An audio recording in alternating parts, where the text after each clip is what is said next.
Professeur Eric Brucker, bonjour. Bonjour. J'ai le plaisir de vous avoir en face de moi suite à la session sur les lipides à laquelle vous avez participé activement ce matin.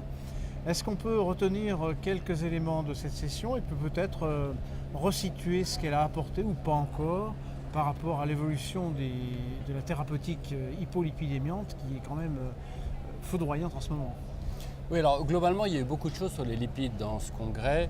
Il n'y a pas eu de grands événements, de grands scoops, mais quand même toute une série d'informations intéressantes. Alors, si on résume un peu ce qui s'est passé dans la hotline de ce matin, il y a eu une publication sur une nouvelle étude avec un anticorps anti-PCSK9, qui est l'étude ESCAPE, qui montre qu'en gros, on peut éviter la LDL-aphérèse, qui est un traitement particulièrement lourd pour les patients sévères, chez 63% des patients. Donc c'est, je pense, une information utile, même si beaucoup de cardiologues n'utilisent pas la LDL-aphérèse. Il y a eu aussi d'autres informations qui sont pour moi très intéressantes. Par exemple, il y a une étude japonaise qui globalement est négative, parce que l'effectif est trop petit. Mais globalement, elle montre une notion qui est que les patients qui sont hyperabsorbeurs de cholestérol répondent moins aux statines. Ça a été mis en évidence il y a déjà une vingtaine d'années. Et là, il y a une confirmation que ces patients pourraient bénéficier plus de l'ézetimibe. Il y a eu d'autres petites études, mais qui quand même sont intéressantes. Par exemple, une étude d'aphérèse chez des patients qui ont la L-peptida élevée. On parle beaucoup de L-peptida, qui est un facteur de risque cardiovasculaire indépendant, qui montre qu'il y a une amélioration très très rapide de ces patients qui ont un ango-réfractaire par la LDL-aphérèse. Et la nouveauté de cette étude, c'est qu'il y a eu des aphérèses en aveugle. Donc je pense que c'est quand même intéressant. Donc ça, c'est les grandes lignes. Et comment on pourrait situer tout ça par rapport à ce qu'on a déjà eu dans des congrès relativement récents, je pense à l'ACC, ou les choses qu'on attend encore dans un congrès plus proche comme l'AHA? Alors je crois que globalement, encore une fois, il n'y a pas de grand scoop, il y a tout un certain nombre d'avancées.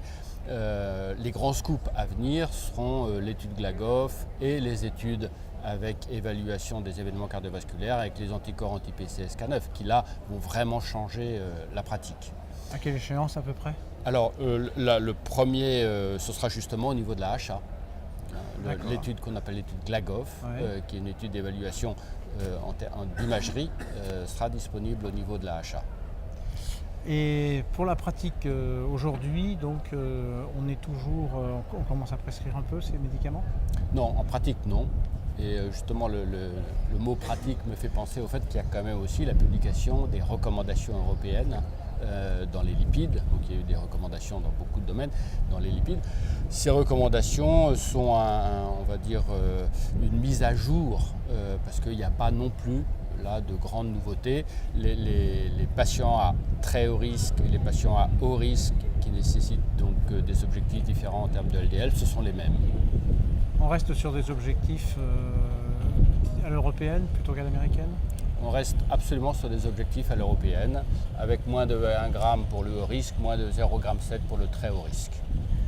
Et donc ces recommandations, on espère que les prochaines ne mettront pas aussi longtemps à venir que les précédentes?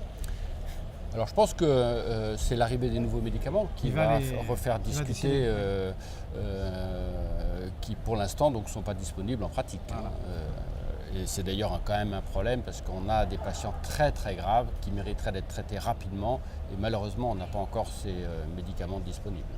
Il n'est pas question de mesures d'exemption, de prescription Pour l'instant non. Pour l'instant non. Dommage. Dommage. Dommage. Bon, eh bien écoutez, merci beaucoup et puis on attend avec impatience les résultats de l'étude GLAGOF. Merci. Merci.